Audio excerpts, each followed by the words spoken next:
Halo, halo, namaku Kiki.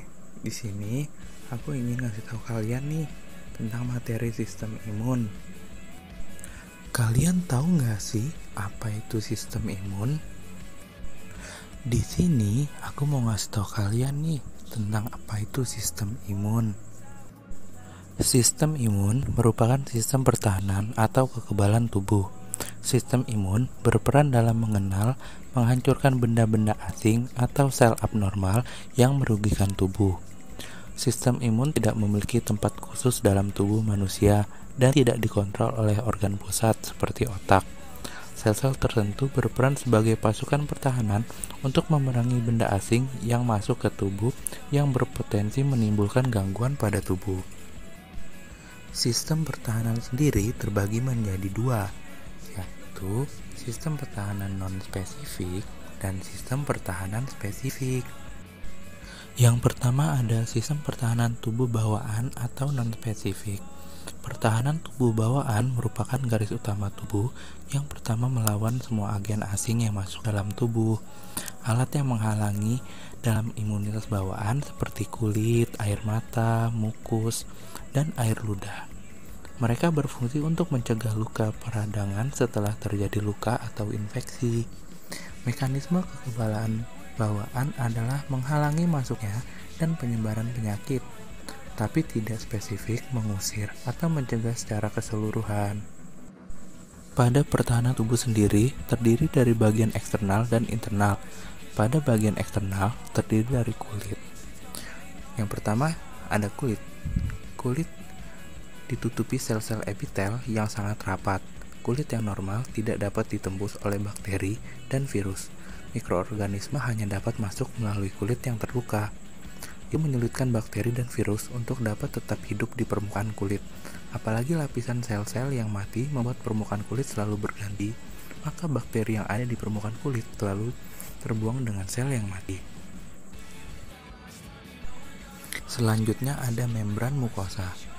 Membran mukosa melapisi saluran pencernaan, saluran respirasi, saluran kelamin, dan saluran ekskresi. Membran mukosa juga tidak bisa ditembus bakteri dan virus karena antara satu membran dan membran lain sangat rapat. Membran mukosa menghasilkan lendir yang merupakan cairan kental untuk mengikat dan menggumpalkan bakteri yang masuk ke dalam tubuh. Gumpalan itu dibuang oleh tubuh dalam bentuk cairan kental melalui mekanisme bersin atau batuk.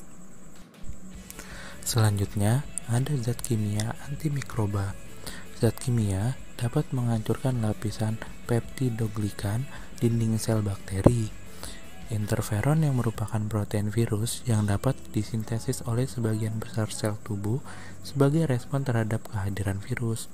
Interferon berfungsi menghentikan reproduksi dari virus. Garis pertahanan kedua terjadi di bagian dalam tubuh berupa fagositosis oleh sel fagosit, reaksi inflamasi, dan interferon.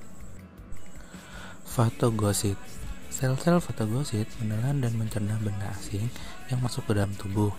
Itu dilakukan sel darah putih dengan jenis neutrofil, monosit, eosinofil, dan sel pembunuh alami.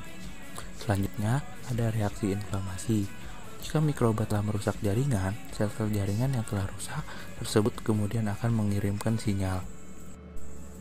Sinyal pertama adalah histamin yang mengakibatkan peradangan atau pelebaran pembuluh darah. Sedangkan yang kedua adalah interferon yang akan menyadarkan sel-sel lain. Pertahanan tubuh adaptif atau spesifik. Pada pertahanan adaptif terjadi jika garis pertama tubuh mendapat serbuan, maka sel, molekul, dan organ dari sistem imunitas menghasilkan suatu pertahanan yang spesifik untuk melawan agen yang menyerang. Sehingga sistem pertahanan tersebut akan bekerja untuk melawan bila agen asing menyerang tubuh. Imunitas dihasilkan dari produksi antibodi spesifik yang dikhususkan untuk antigen tertentu. Antigen adalah suatu molekul penanda yang terdapat pada permukaan sel yang dapat merangsang produksi antibodi. Pertahanan spesifik dapat mengenal benda asing karena terdapat kemampuan mengingat kembali antigen tertentu. Itu dapat diaplikasi pada konsep imunisasi. Imunisasi adalah pemberian perlindungan pada tubuh dari serangan penyakit dengan memberikan vaksin. Vaksin sendiri adalah suatu cairan berisi bakteri atau virus yang telah dilemahkan, maka dapat menimbulkan kekebalan antibodi. Kedua sistem tersebut bekerja bersama untuk menghalangi masuknya organisme dan berkembang biak di dalam tubuh.